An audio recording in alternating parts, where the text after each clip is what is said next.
우리가 지난주 말고 그 전에 2주 동안 성경의 첫 번째 책인 창세기의 처음 부분을 살펴보고 있습니다. 그것을 통해서 과연 우리 이 세계는 과연 어떻게 되었는지에 대한 이야기를 보는 거죠. 그래서 우리는 누구에게서 왔고 우리 인간들에게 처음에 어떤 일이 일어났는지를 보았습니다. 하나님께서 우리 인간을 창조하셨습니다. 그래서 우리는 하나님께로부터 온 거예요. 하나님께서 하나님의 형상대로 우리를 만들어 주셨습니다.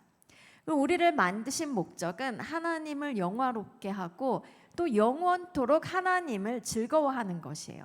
그러니까 우리 삶의 이유는 바로 하나님을 예배하는 것이죠. 영화롭게 하고 영원토록 즐거워하는 것이요. 이 처음 인간 아담과 하와는 에덴 동산에서 매우 행복하게 살았습니다. 그들은 하나님과 함께 있었어요. 하나님과 너무나 친밀한 그 친밀감을 누리며 살았습니다. 그런데 이 아담과 하와는 유혹에 넘어가서 범죄하게 되었습니다. 하나님께서는 선악을 알게 하는 나무의 열매를 따먹지 말라고 하셨는데 그 말씀을 어기고 그 열매를 따먹게 된 것입니다. 여러분, 우리가 기억하기를 원합니다. 이 아담과 하와가 죄를 지었습니다. 그런데 그 죄에는 결과가 따릅니다. 아담과 하와의 죄뿐만 아니라 모든 죄에는 결과가 따라오는 거예요. 이 아담과 하와는 선악을 알게 하는 나무 열매를 먹은 다음에 하나님이랑 함께 할 수 없기 때문에 에덴 동산을 떠나게 되었습니다. 그리고 하와는 출산의 고통을 겪게 되었어요. 여성분들 출산의 고통 겪으시죠? 엄마들은 다 아세요. 애 낳는 거 힘듭니다. 그 다음에 아담은 노동의 수고를 해야 됐어요. 과거에 여성들은 집에서 아이를 기르고 남성들이 밖에 나가서 일을 했죠. 일을 해야지만 혹은 사냥을 해야지만 먹고 살 수 있었어요. 지금은 남녀노소를 불문하고 일을 해야 되는 그런 시기가 왔죠. 이 노동의 수고가 인간에게 주어지게 됐습니다. 뱀은요, 원래는 기어다니질 않았나 봐요. 이제는 기어다녀야만 하는 그런 상황에 처하게 되었습니다. 이 죄로 인한 결과는요, 아담과 하와 뱀만의 문제가 아니었습니다. 모든 인간에게 죄의 문제가 생겼어요. 왜냐하면 아담이 인류의 대표이기 때문입니다. 모든 인간이 죄인이 되어버린 거예요. 그냥 놔두면 죄를 짓게 됩니다. 하나님을 알지도 못하고 하나님을 믿지도 못하는 그 죄를 갖고 태어나는 거죠. 하나님을 거절하는 죄를 갖고 태어나요. 그 죄를 시작으로 우상 숭배, 탐심, 미움, 다툼, 시기, 각종 죄가 나오는 거예요. 그 죄를 짓고 나서 또 죄책감에 시달리게 됩니다. 죄 때문에 모든 것이 망가졌어요. 인간은 하나님과 친밀했던 관계를 잃어버렸습니다. 더 이상 하나님과 함께 할 수 없게 된 거예요. 하나님으로부터 완전히 단절되게 되었습니다. 그리고 나서 안전, 평화, 부요함 이런 것들을 다 잃어버리고 인간의 삶에 가난과 질병과 각종 부족들이 찾아오게 된 거예요. 인간은 영원한 생명도 잃어버리게 되었습니다. 인간이 결국은 죽게 된다는 거예요. 죽음 이후에는 예수님 없이 죽은 다음에는 지옥에 가고 또 심판 이후에 영원한 불못에 빠지게 되는 것입니다. 어떤 사람들은요, 육신이 죽으면 모든 것이 끝난다고 생각해요. 근데 죽으면 끝나는 것이 아닙니다. 그 심판이 있고 죽음 이후에 우리가 하나님 나라에 살든 영원한 불못이 있든 다른 영원한 삶이 있어요. 어떤 사람들은 육신이 죽으면 다시 태어난다고 생각해요. 잘 산 사람들은 좋은 집에서 태어나고 나쁘게 산 사람들은 막 벌레로 태어나고 이렇게 생각을 하는 거예요. 근데 그것은 진실이 아닙니다. 진리가 아니에요. 우리 인간은 죽은 다음에 다시 태어나는 존재가 아닙니다. 죄인의 결말은 영원히 지옥 그리고 불못에서 사는 것이에요. 이 하나님과 함께 영원히 살면서 하나님을 예배하고 하나님을 즐거워해야 될 인간이 죄 때문에 이렇게 끔찍하고 비참한 상태에 처하게 된 것이죠. 근데 이 죄의 문제를 우리 사람들이 해결할 수 있을까요? 어떤 사람들은 착한 일을 많이 하면 죄와 죽음과 영벌에서 벗어날 수 있을 거라고 생각합니다. 그래서 착한 일을 열심히 해요. 어떤 사람들은요, 그 죄로 인한 고통에서 벗어나기 위해서 돌을 닦아요. 자기 수양을 하는 거예요. 그러면 이 고통에서 벗어나게 되고 나는 구원을 받는다, 이렇게 생각을 하는 거죠. 그러나 그것은 사실이 아닙니다. 진리가 아닌 거예요. 인간은 자기 자신의 힘으로는 이 죄 문제를 해결할 수가 없어요. 죄로 인한 고통도 해결할 수 없고, 죄를 더 이상 안 지을 수도 없고, 죄 때문에 우리에게 찾아온 이 결과를 없이 할 수가 없다는 것입니다. 인간 스스로는 죄와 죽음과 영벌에서 구원을 얻을 수가 없는 거예요. 저와 여러분이 이 죄의 이 끔찍한 점에 대해서 기억할 수 있기를 원합니다. 명심하기를 원합니다. 죄에는 결과가 따르고, 이 죄를 우리 인간이 해결할 수 없고, 죄의 결과도 인간이 고스란히 다 경험해야 된다는 것입니다. 우리의 힘으로는 우리가 스스로를 구원할 수 없다는 것을 명심해야 되겠습니다. 그래서 우리가 하나님처럼, 하나님이 죄를 멀리하시고 하나님께서 죄를 미워하시듯이 우리 역시 하나님처럼 죄를 미워하고 죄를 멀리하는 그런 삶을 살 수 있도록 주님께 간구해야 할 줄로 믿습니다. 이 죄의 문제는요, 우리 인간의 힘으로 해결할 수 없다고 말씀드렸지요. 오직 거룩하신 하나님만이 해결하실 수 있습니다. 그래서 하나님께서는요, 하나님께로부터 단절된 채 지옥불에서 영원한 고통받아야 되는 이 인간, 인간의 그 비참한 상태를 그냥 두고 보지 않으셨습니다. 그래서 아담이 죄를 짓고 타락하자마자 인간의 문제를 해결하시려고 계획을 선포하셨어요. 이 죄로 인해 절망 상태에 빠진 인간을 구원하실 그 계획을 선포하셨다는 거예요. 인간에게 영원한 생명을 돌려주시고 또 인간과 하나님의 관계를 회복하시려는 그 계획 말입니다. 아까 우리가 읽은 오늘 본문 말씀 창세기 3장 15절이 그것입니다. 내가 너로 여자와 원수가 되게 하고 네 후손도 여자의 후손과 원수가 되게 하리니 여자의 후손은 내 머리를 상하게 할 것이요 너는 그의 발꿈치를 상하게 할 것이니라 하시고, 이 말씀은요, 인간을 유혹한 뱀에게 하신 말씀입니다. 인간을 유혹해서 범죄한 뱀에게 여자의 후손이 너와 원수 관계가 된다, 이렇게 말씀하는 거예요. 이 뱀을 잡아보신 적이 있습니까? 뱀을 잡으려면은요, 머리 부분 바로 아래를 잡아야 한대요. 거기를 눌러야지 뱀이 옴짝달싹을 못한다고 합니다. 그리고 뱀의 머리를 깨트리면 뱀은 완전히 죽는다고 합니다. 그런데 지금 여자의 후손으로 오시는 예수님께서 뱀의 머리를 상하게 하신다는 것입니다. 이 여자의 후손으로 오시는 예수님께서 사단의 권세를 완전히 깨트릴 것을 말씀하신 것입니다. 믿으십니까? 예수 그리스도는 바로 하나님의 해결책입니다. 이 하나님께서도 인간의 죄 문제를 해결하시기 위해서 큰 대가를 지불하셨습니다. 하나님께서 그 아들을 이 세상에 보내주신 거예요. 아들 예수 그리스도는 태초부터 성부 하나님과 함께 계셨어요. 그리고 세상을 창조하실 때도 이 삼위일체 하나님이 함께 하셨어요. 이 성자 예수님이 함께 하셨다는 거예요. 그랬던 하나님이신 삼위일체 하나님의 한 분이신 예수님께서 바로 아기로 태어나셨다는 거예요. 인간으로 태어나신 거예요. 예수님은 인간으로 태어나셨지만 다른 인간들하고는 다르셨어요. 어떤 점에서 달랐냐면 죄가 없으셨던 거예요. 왜냐하면 예수님은 엄마 아빠에게서 난자와 정자를 통해서 유전자를 받아서 태어난 것이 아니라 예수님은 성령으로 잉태되었어요. 마리아의 몸을 빌어서 이 땅 가운데 오셨지만 인간적인 방법이 아니라 우리가 상상할 수도 없는 방법으로 잉태되어서 태어나셨기 때문이에요. 그래서 죄 없이 이 땅 가운데 오셨습니다. 예수님께서는 33년 동안 이 땅에서 완전한 인간으로 사셨어요. 또 마지막 3년 동안에는 하나님 나라를 선포하시고 가르치시고 또 그 하나님 나라의 모습을 병자들을 고쳐주시고 귀신을 내어 쫓는 것을 보여주셨어요. 예수님께서는요, 하나님이시지만 또 완전한 하나님이시면 또 완전한 인간이신 분이십니다. 그래서 이 땅 가운데서 성령으로 충만한 삶을 사셨어요. 그리고 때가 되자, 하나님의 때가 찾아 예수님께서는 제자의 손에 팔렸습니다. 예수님은 드시지도 못하고 끌려다니시고 신문 받으셨습니다. 마구 채찍질 당했어요.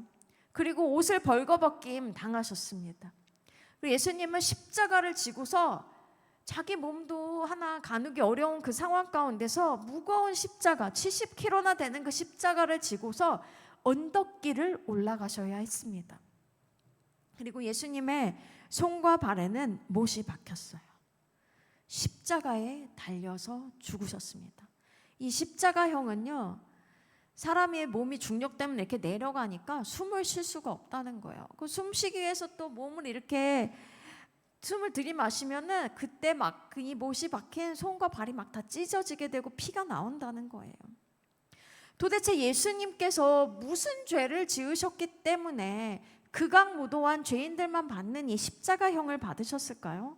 예수님은 죄 없이 태어나셨고 이 땅 가운데 완전히 성령 충만한 삶을 살면서 죄 짓지 않으셨어요. 그리고 인간 세계에 있는 법을 어기신 것도 아니에요. 그런데 십자가에 달리신 것은 바로 저와 여러분의 죄 때문입니다. 저와 여러분의 죄를 짊어지시고 예수님께서는 십자가에서 죽으신 거예요. 예수님은 장사되었습니다. 무덤에 묻히셨다는 거예요. 진짜 죽으셨다는 거예요. 그리고 3일 만에 다시 살아나셨습니다. 할렐루야. 예수님께서는 부활하셨습니다. 예수님께서 십자가에서 죽으실 때 사단이 승리하는 것 같았어요. 그래서 성경 말씀은 너가 여자의 후손의 발꿈치를 상하게 할 거다 이렇게 말씀한 거예요. 근데 발꿈치를 문 것 정도로는 사람이 죽지 않잖아요. 사단은 승리하는 것 같았지만 결코 승리하지 못했습니다. 예수님이 부활하셨습니다. 예수님이 완전히 승리하신 거예요. 예수님이 사단의 권세를 완전히 깨트리신 것입니다. 예수님의 십자가와 부활 사건으로 우리 인간들의 죄가 용서되었습니다. 예수님이 바로 죄 문제에 대한 하나님의 해결책입니다. 인간은 하나님을 알지도 못하고 믿지도 못하는 죄를 갖고 태어나서 여러 가지 죄를 저지르지만 하나님께서는 그 삶을 회복시켜 주십니다. 여러분, 우리 삶 가운데 다른 사람의 죄 때문에 또 혹은 우리의 죄 때문에 고통받으시는 것이 있습니까? 결국에 우리가 예수 그리스도를 믿음으로 잘 될 것입니다. 우리의 삶 가운데 우리는 다 아무 죄와 상관없지만 애매하게 고난을 받고 있습니까? 결국에는 다 잘 될 것입니다. 이 영적 세계에서 예수님을 믿는 사람들의 결국은 바로 해피엔딩입니다. 잘 될 거예요. 최후 승리가 바로 우리의 것입니다. 하나님은요, 아담과 하와를 에덴 동산에서 내보내시면서 그냥 내보내신 것이 아니에요. 그들이 수치를 가리기 위해서 무화과 나무 잎으로 옷을 해 입었잖아요. 그런데 그것은 금방 부스러지잖아요. 그래서 하나님께서는 가죽 옷을 해 입히셨습니다. 거룩하신 하나님은 공의를 행하신 거예요. 그래서 에덴 동산에 그들을 둘 수 없으셨지만 또 그들에게 사랑과 긍휼을 베풀어 주시면서 옷을 지어 주신 거죠. 가죽 옷을 만들었다는 것은 짐승이 죽었다는 거예요. 아마도 양일 거라고 학자들은 말합니다. 벌거벗은 인간의 수치를 가리기 위해서, 죄 지은 인간의 그 문제를 해결하기 위해서, 연약한 인간을 보호하시기 위해서 짐승의 피를 흘리셔야 됐죠. 이 마치 짐승이 피를 흘린 것처럼 예수님께서 피를 흘려주셔서 우리의 죄의 문제를 해결해 주신 것이에요. 우리의 모든 수치와 우리의 연약함을 해결해 주신 것입니다. 그것이 바로 하나님의 사랑이에요. 여러분, 이 하나님의 사랑 가운데 날마다 거하시기를 원합니다. 우리가 이 사랑을 날마다 만끽하고 살기를 원합니다. 자기의 생명을 주신 그 사랑이 우리의 삶 가운데 강처럼 흘러야 되는 거예요. 막 바다 물결처럼 우리 가운데 계속 찾아와야 되는 것인 줄로 믿습니다. 주님께서 그렇게 우리에게 다가와 주세요. 우리가 주님께 마음을 열고 그 사랑을 날마다 경험하고 받아들이기를 원합니다. 예수님께서는 피를 흘려주심으로 우리 인간이 의롭다 칭함을 받게 되었어요. 바로 의의 옷을 입게 된 거죠. 하나님과 단절되었던 관계가 회복되게 된 것입니다. 여러분, 분명히 예수님의 십자가와 부활 사건으로 저와 여러분의 죄가 용서되었습니다. 그걸 다 믿으셨죠. 그래서 예수님을 나의 임금과 구주로 영접하셨을 거예요. 예수님이 나의 삶 가운데 주인이 되는 그 삶을 사시는 것입니다. 그러기 위해서는 뭐가 필요했죠? 바로 회개와 믿음이 필요했겠죠. 이미 우리 예수님을 믿고 회개하고 믿으신 분들인 줄로 제가 알고 있습니다. 잘 반응하신 거예요. 예수님을 믿고 회개하는 것, 그것이 바로 우리 죄를 용서하신 예수님께 대한 우리의 반응이에요. 그리고 그 예수님을 바로 구원자와 주님으로 모셔드리는 것이 우리가 해야 될 일입니다. 예수님의 십자가 부활로 인해서 죄가 용서되고 구원의 길이 열린 거예요. 여러분, 어떤 사람이 나을 수 없는 병에 걸렸는데 갑자기 그 약이 개발됐다고 합시다. 약이 개발됐대. 우리가 그런 소식을 주고받는 것만으로 이 사람의 병이 낫습니까? 약효가 듭니까? 아니죠. 이 어려운 병이지만 약이 개발됐을 때 우리가 그 병에서 낫기 위해서 해야 되는 일은 무엇입니까? 바로 약을 먹는 거예요. 그런 것처럼 예수님께서 자기 생명을 들여서 구원의 길을 열어 놓으셨잖아요.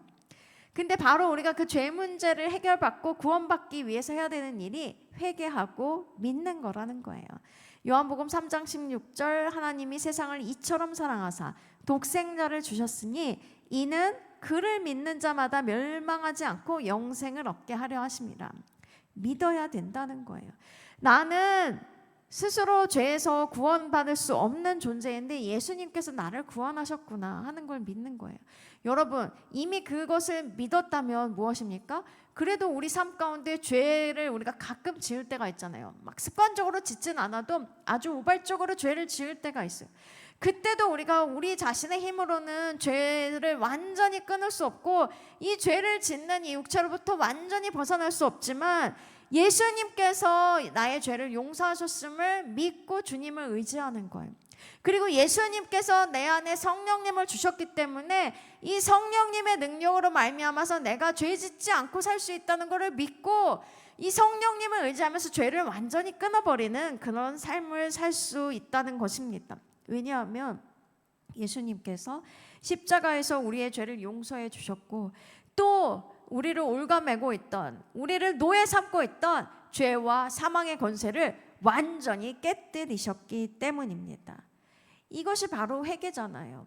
그걸 믿고 우리가 죄를 끊는 것, 이 방향을 전환하는 것, 그것이 바로 회개잖아요. 이 회개의 삶이 예수님 처음 믿을 때만 있는 것이 아닙니다. 때로 우리가 살면서 나의 삶 가운데 내가 이 관역에 양궁 있잖아요. 양궁 관역이 10점짜리를 맞추듯이 정말 하나님의 그 뜻 가운데 바로 정확하게 정렬돼서 살아야 되는데 그러지 못할 때가 있잖아요. 그런데 그렇지 못한 삶에서 정말 정확하게 하나님 앞으로 정렬되는 삶으로 나아가는 것, 그것이 바로 회개라는 것입니다. 이 회개와 믿음은 동전의 앞뒤와 같습니다. 예수님을 믿는 것과 회개하는 것은 같이 일어나야 하는 일이에요. 예수님을 구원자, 나의 일뿐만 아니라 나의 주님으로 믿고 따라야 하겠습니다. 그것이 우리 사람들이 행복하게 살 수 있는 비결이에요. 회개하고 예수님을 믿는 사람들에게는요, 놀라운 일이 펼쳐져요. 하나님께서 우리 삶 가운데 자녀로 부르셨고 또 하나님 나라에서 우리 가운데 은사와 부르심을 주셨단 말이에요. 하나님 나라에서 우리가 할 일이 있다는 거예요. 주님을 따라 살 때 그것이 분명해지면서 주님 주신 힘으로, 주님 주신 능력으로 그 일을 감당할 수 있게 되는 거예요. 단순히 아담이 죄지어서 벌 받아가지고 수고하는 노동의 수고를 통해서 먹고 사는 일에 매여 있는 그것이 우리 믿는 자의 삶의 끝이 아닙니다. 먹고 사는 일을 주님께서 책임져 주시고, 물론 우리 수고하고 애써야 합니다. 그렇지만 하나님께서는 우리 가운데 정말 그 노동의 수고로 먹고 사는 것이 아니라 주님을 믿는 믿음 안에서 먹고 살게 하시고, 주님을 믿는 믿음 안에서 주님께서 우리 가운데 주시는 그 부르심을 걸어갈 수 있게 한다는 거예요. 이 영화 같은 이야기라는 책의 저자 고봉준 목사님이 계십니다. 이분의 삶이 정말 영화 같아요. 이 목사님은요, 죄를 많이 지으셨대요. 그래서 감옥에도 무려 7번이나 갔다 오고, 뭐 소년원 같은데 이런 데도 막 들락날락 하셨던 거예요. 예수님 믿기 전이죠. 아버지는 중풍으로 돌아가셨고 형은 자살했다고 합니다. 이 목사님은 그 예수님 믿기 전에 중학교 다니다가 그만둔 거예요. 그리고 어느 날을 감옥 갔다 온 다음에 어떤 여자분이랑 살게 됐는데 동거를 한 거죠. 그러다 애를 낳았어요. 근데 알고 봤더니 여자분이 다른 남편이 있던 여자인 거예요. 그래서 가정을 꾸릴 수가 없으니까 애는 입양을 보내게 되었습니다. 근데 이분이 자기 자식을 낳았지만 자신이 그 자식을 기르지 못했다는 그 죄책감 때문에 이렇게 막 어려워하다가 예수님을 소개받고 예수님을 믿게 되었대요. 그리고 나서 철저하게 회개했습니다. 자기 삶을 깨끗이 돌이켰어요. 그리고 사역자가 되었습니다. 교도소를 다니면서 이 범죄자들에게 예수님을 전한 거예요. 예수님이 당신의 죄를 해결해 주셨습니다. 예수님을 믿고 구원받으십시오. 이렇게 말하게 된 것입니다. 그래서 전 세계를 다니며 복음을 전하게 되었습니다. 근데 그러던 어느 날 갑자기 연락이 온 거예요. 누구냐면 입양 보냈던 아들이 이 목사님을 찾게 된 거예요. 이 아들은 미국으로 유학이 아니죠. 입양을 가서 좋은 가정을 만나서 교수님이 되었다는 거예요. 한국말은 하나도 모르고 영어를 사용하는 그런 사람이었죠. 그리고 결혼을 해서 자녀도 낳은 그런 상황이었죠. 그런데 이 아들이 예수님을 믿고 있었던 거예요. 그러면서 이 아들이 예수님을 믿고 자기가 아빠를 용서했다고, 그래서 그 말을 하고 싶어서 아빠를 찾았다고 이렇게 말을 했다는 거예요. 한국말을 못하니까 통역이 전달해 주었다는 것입니다. 이 목사님의 삶은요, 예수님 때문에 완전히 역전된 거예요. 이 아들을 입양 보내야 했던 그 아픔 때문에 괴로워했던 그 마음을 하나님께서 아들이 먼저 연락하게 하셔서 그래서 위로해 주신 것이죠. 그리고 이분의 삶은 정말 처참하게 비참한 삶이었지만 예수님 만나서 자기의 삶도 완전히 바뀌게 되었던 것입니다. 여러분, 이런 삶이 우리 믿는 자의 간증 가운데 있는 거예요. 이렇게 뭐 드라마틱한 간증은 아닐지라도 우리 사람들의 간증을 보면은 다 자기 삶의 이야기가 있는 거예요. 내 삶에서 역사하신 예수님의 이야기가 있죠. 이 예수님을 우리가 더욱 사랑하고 더욱 믿기를 원합니다. 여러분, 이 갈라디아서 2장 20절 말씀은 이렇습니다. 내가 그리스도와 함께 십자가에 못 박혔나니 그런즉 이제는 내가 사는 것이 아니요 오직 내 안에 그리스도께서 사시는 것이라. 이제 내가 육체 가운데 사는 것은 나를 사랑하사 나를 위하여 자기 자신을 버리신 하나님의 아들을 믿는 믿음 안에서 사는 것이라. 이 말씀을 보면은요, 하나님의 아들을 믿는 믿음 안에서 사는 거래요. 예수님을 믿은 사람, 회개하고 예수님을 믿은 사람의 삶은요, 바로 예수님을 믿는 믿음 안에서 사는 삶이에요. 우리가 교회 다니고 이러는 거를요, 신앙생활이라고 하잖아요. 교회 생활이라고 안 하잖아요. 왜냐하면 우리가 예수님을 믿는 믿음 안에서 사는 것이기 때문입니다. 여러분, 우리 그리스도인들의 삶은요, 예수님을 믿고 예수님을 의지하고 예수님을 따라서 사는 삶이에요. 그것이 죄에서 우리를 건져주시고 우리를 자녀 삼아주신 하나님의 뜻이에요. 우리가 예수님을 믿고 예수님을 의지하고 예수님을 따라 사는 것이 바로 하나님을 영화롭게 하고 하나님을 영원히 기쁘게 하는 그런 삶인 거예요. 우리가 하나님을 기뻐하는 삶이고 하나님께서 우리를 기쁘시게 여기시는 그런 삶이라는 거예요. 우리가 말씀도 읽고 기도도 하잖아요. 왜 그렇습니까? 예수님을 믿고 의지하기 위해서요. 오늘도 굉장히 어렵게 교회에 오셨는데요.